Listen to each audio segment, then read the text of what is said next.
Welcome back to this episode, everyone. Number 11 of season 3. I'm Gaston Rossato. And I'm Renzo Rossato, and today we're featuring the 1965 Shelby Daytona Coupe. As you may or may not know, there's only 6 of these in the world. Now, I do wish it was one of those 6, but this is not. It's a kit car from Factory 5.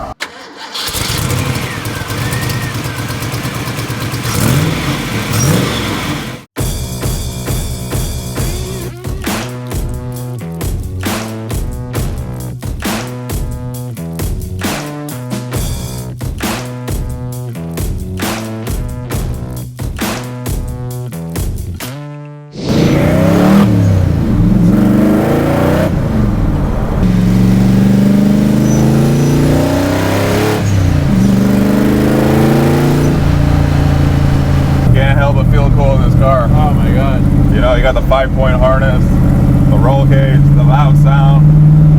It's such a raw car, a lot of horsepower, very little weight. It could be dangerous. I love it. I love it.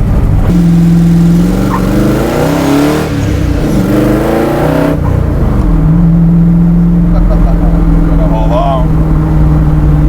Gotta hold on. This thing will. I'm afraid it's gonna like whip on me. Yeah, I know. I gotta hold back.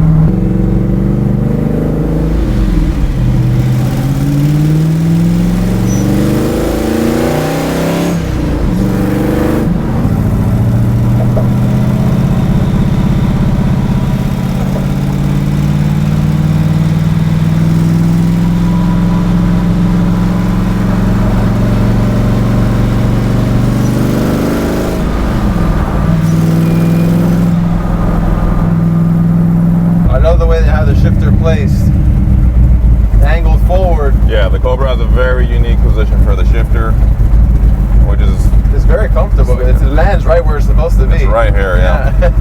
And the way the steering wheel is placed, also it's all about giving you room to maneuver. Yeah, it's very old school racing. Yeah. Like feel, position, wood steering wheel. You know, it's got the roll cage all around. I love that. It's super aggressive. I have it up front here as well. It's like I said, we're in a race car. We got the fire extinguisher back there. It's a race car. We have a 5-point seat belt. We got the kill switch over here. All the switches.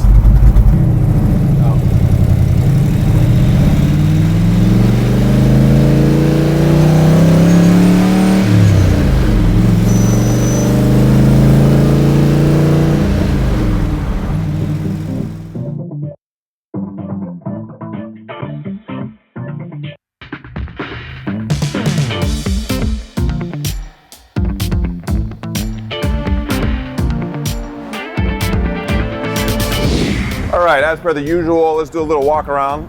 This car just came into inventory. Real quick, off the top, the livery on the car is meant to tribute one of the cars that raced at Sebring originally. So the dash is signed by the Daytona Coupe designer, Mr. Pete Brock. Like we mentioned, this car is a Factory 5 build. Factory 5 is a very well-known company for the build-it-your-own kit cars. The black stripe is actually not correct. It was already on the car and it was painted. It really gives it a cool look. It finishes off that race look. No, it definitely does. Like I mentioned in the beginning, only 6 were produced, and they were from 1964 to 1965. And the car was actually produced just for racing, and it was made to compete with the Ferrari 250 GTO. Let's open up the hood and see what's underneath. Pull it upward, and then just kind of help me up. Oh, all right, the whole nose comes up, headlights and all. I think it's beautiful. Very nice engine. It does have a couple mods, MSD ignition. It's got cams, wrapped headers, and this is a 393 V8 out of a Ford Mustang. Okay? The original car did have a 4.7 liter V8. Yeah, the 427, I believe it was. Yeah. Right. And do we know what this engine's producing right now? So we did dyno this car, and it came out to 380 horses, which is a lot of power, guys. Compare, it's always power to weight what really makes the most sense. This is fiberglass, so this weighs nothing. Exactly. It's super light. I mean, the doors when you open them are extremely light. So 380 is a lot of power. Yeah, even the side glass is plexi, Right. Weight saving, of course, race inspired again.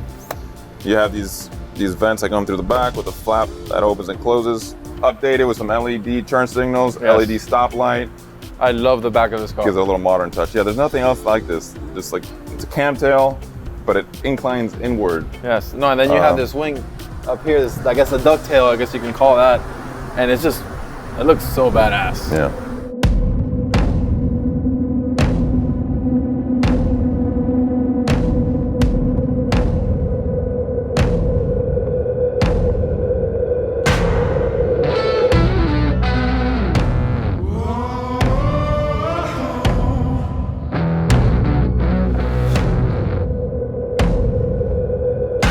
All right, guys, this wraps up this week's review. What a car. I'm happy we got to knock it off our list. Another American icon that we were able to review and drive and enjoy. We did the Ford GT, K-Code Mustang, and the AC Cobra.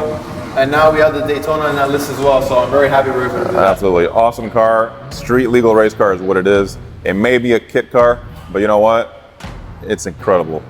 Again, guys, links down below if you want to know more information on this particular car. It's on our website. Also, give us a click right there, hit subscribe.